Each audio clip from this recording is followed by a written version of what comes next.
3 months ago, my normal day would consist of me waking up before my alarm clock about 3:30 in the morning.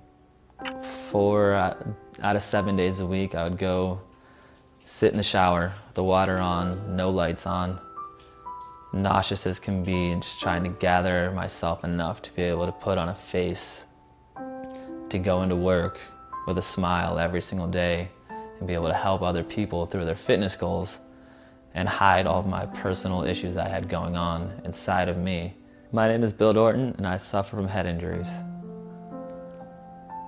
I'm hoping to raise some awareness of you don't really know what's going on with the post-concussion syndrome unless you've actually lived it. And it's hard for somebody going through it to explain it because you can't see anything. It's all inside, and communicating to somebody that it feels like there's a knife through your head at all times is a hard thing to do. And you get to the point where you don't want to talk about it anymore because then people are you feel like they're judging you because you're going through such a severe thing, and when they're looking at you, they don't see anything. I suffered my first concussion as a kid in middle school. I was playing defensive back and I tackled somebody and suffered my first concussion. They took me into the hospital and they gave me a CAT scan and said that I was pretty much cleared to go, and I was cleared to play again the next week. I was fine till sophomore year of high school. And then I suffered a series of concussions for over the next 3 years of roughly 7 concussions. All of them were playing football, offensive and defensive. And they would clear me to play again in the next week without any really treatment, diagnosis, or anything.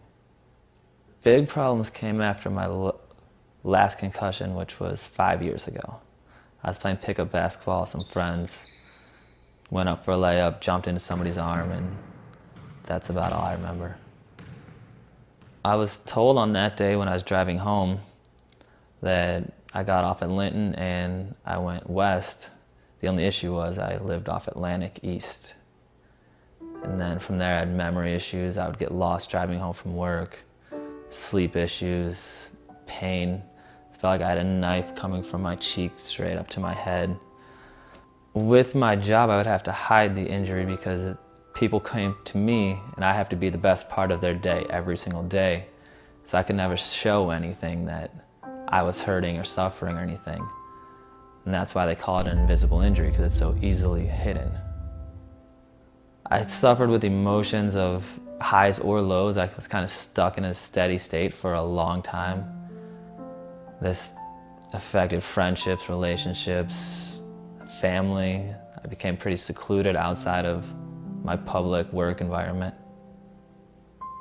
I've been to at least 15 different neurologists. I've been in hyperbaric chambers, acupuncture. Some of the other doctors would just prescribe me things that I wouldn't take. I'm not gonna take Percocets for pain pills when they're not gonna do anything to help the actual underlying issue. I was speaking with one of my clients whose brother happens to be a hockey agent about the injuries I've had. And he said that his brother has a facility that he sends all of his players to, and it's in Orlando, to reach out to him and then see if he could see if there's any way that he could get me into it. The Plasticity Brain Center is a week-long program, and at the end of that week, 80% of their patients have at least a 30% decrease in their symptoms from day 1 to day 5 of treatment. The Plasticity Brain Center functions under a non-invasive treatments where you're there, you do 3 to 4 treatments each day. They're intense, they're things that nobody else in the world is doing. Their focus is more of what causes the symptom instead of the actual symptom itself. They diagnose the symptoms and they find out what can cause that, whether it's an ear to eye to brain communication issue, or if it's just your eyes, if it's the actual neurological pathways of the brain, and they work on connecting those, rerouting it and making those connections form again to get your brain back on a functioning level to eliminate the pain and all the other symptoms that you're going through. Absolutely, it's been worth it to go. My only regret is not finding it sooner. So when I came back from the Plasticity Brain Center, I realized that I was extremely fortunate to have the financial means to go to a facility that is so innovative that insurance hasn't approved. It's all out-of-pocket costs, and I realized not a lot of people have that ability, and there's so many people suffering that are on disability that all they have is their insurance. They keep sending them back to these same neurologists that are just going to do the same thing and prescribe them something and send them on their way, and they're not ever going to get the actual issue fixed. So I wanted to start a foundation that's going to help get those people that can't afford the treatment to the treatment, and also spread awareness about the injuries and how we can prevent them. So our foundation is based on, we're going to do a series of events. Hopefully we want to get to the point where we're doing them once a month, and the events are going to be to spread awareness on the concussion injuries, the post-concussion syndrome, how you can prevent concussions, safety issues that kids have as far as adults, and then take the money that we raise from those and then take somebody who can't afford the treatment and then scholarship them in and then send them in to get the care that they need and hopefully save some lives.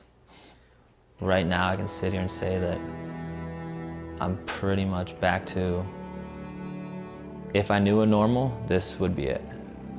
It's still a work in progress, but from where I am today to where I was 3 months ago before I went into the treatment is a night and day difference. If you want to be part of this amazing foundation that is raising money to help others get the treatment that they need and to raise awareness about the invisible injury, please visit our website at hitcorp.org. Every little bit helps.